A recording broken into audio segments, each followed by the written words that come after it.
Nakakulong ngayon sa Camp Crame sa Quezon City si Apollo Kibuloy matapos sumuko sa Kingdom of Jesus Christ compound sa Davao City kagabi. Kinukumpirma po natin, nahawak na po natin si Pastor Kibuloy. Sa wakas, nahanap at nasa kamay na ng mga autoridad si Pastor Apollo Kibuloy. Matapos ang 2 linggong paghahanap sa compound ng KOJC, tila naging mahabang teleserye ang nangyari.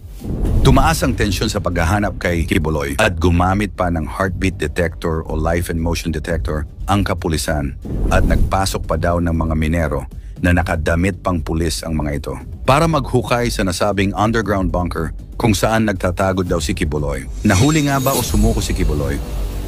Kukunin na ba ng Amerika si Kibuloy? At ano ang hiling ni Kibuloy sa gobyerno ng Pilipinas? Yan ang ating aalamin.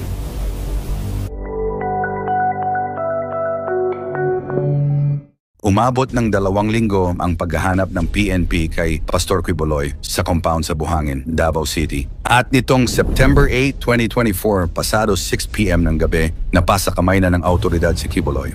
Kumalat din sa social media ang litrato ni Kibuloy kasama ang abogado ng KOJC at isang lalaking nakasombrero na nakasakay sa isang eroplano. Hindi biro ang naging search operation para kay Kibuloy at mahigit 2,000 na mga pulis ang sumugod sa compound nito sa Davao City. Hinarang nung simula ngunit nakapasok pa rin ang mga otoridad. Bigo sila nung una na mahanap si Kibuloy hanggang may na-detect ang heartbeat detector sa ilalim ng lupa at ito daw ay di umano heartbeat ng tao. Yung operator naman ng device ang nagsasabi na tao talaga yun na heartbeat. Duda nila sa ilalim daw nagtatago si Kibuloy at meron daw itong secret underground bunker. Agad namang sinimula ng mga otoridad ang paghuhukay sa di umanong secret bunker. Ayon sa abogado ng KOJC, malalim na umano ang hukay ng mga pulis sa basement ng Jose Maria College Building.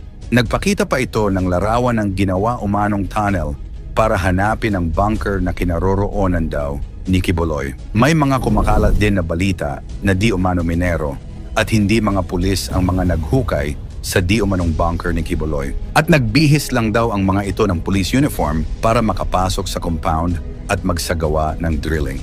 In-inspection din ng mga senador na si Senator De La Rosa at Senator Robin Padilla ang cathedral sa compound at may nakita itong fresh concrete o bagong buhos na semento sa ilalim ng red carpet. Kinumpirma ito ng DPWH na ang sahig ay bagong buhos na semento base sa kaning instrumento.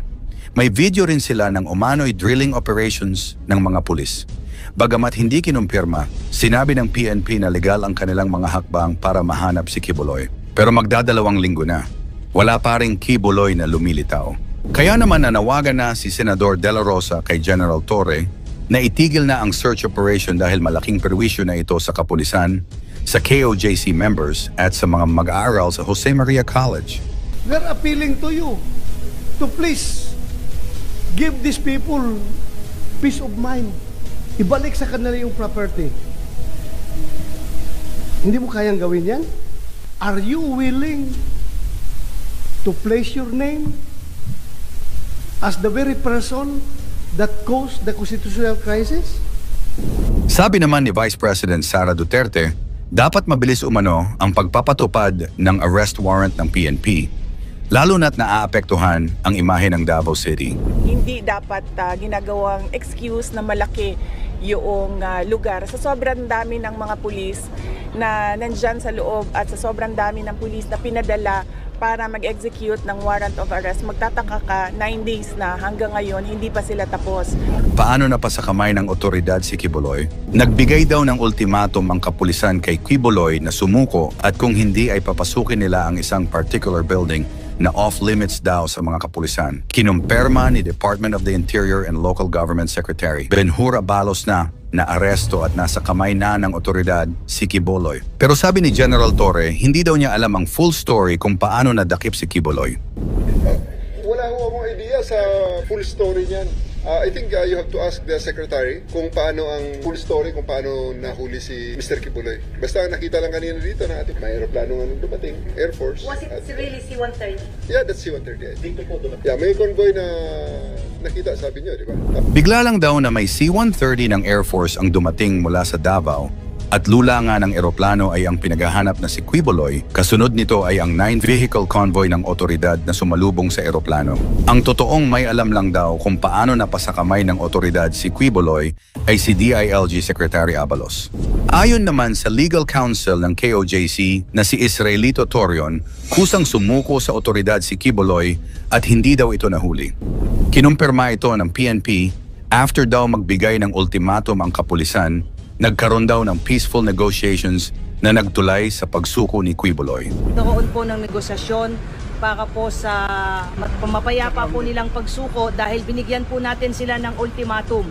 Nang within 24 hours po ay kailangan po nilang sumuko at nagkaroon po ng negotiation. Apo. Sa loob po ng KOJC compound po natin sila nakuha. Sinabi naman ni Attorney Ferdinand Topacio na epal to the highest level si Secretary Abalos dahil sa pagsiwalat na inaresto daw nila si Quiboloy. Nag-pull out naman agad ang mga kapulisan na nakabantay sa KOJC compound nang malaman na nahuli na si Quiboloy. Nagkamayan at nagyakapan pa ang mga pulis at miyembro ng KOJC. Naghingi din naman ng paumanhin si General Torre sa KOJC members sa nangyaring tensyon sa search mission nila. Anya, ginagawa lang daw nila ang kanilang trabaho. Ito-turn over ba ng Pilipinas sa Amerika si Quiboloy?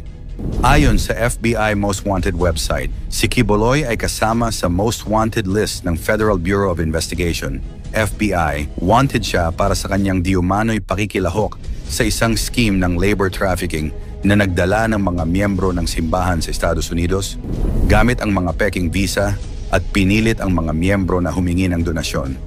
Ang mga donasyon na ito ay tunay na ginamit upang punduhan ang operasyon ng simbahan at ang marangyang pamumuhay ng mga leader nito.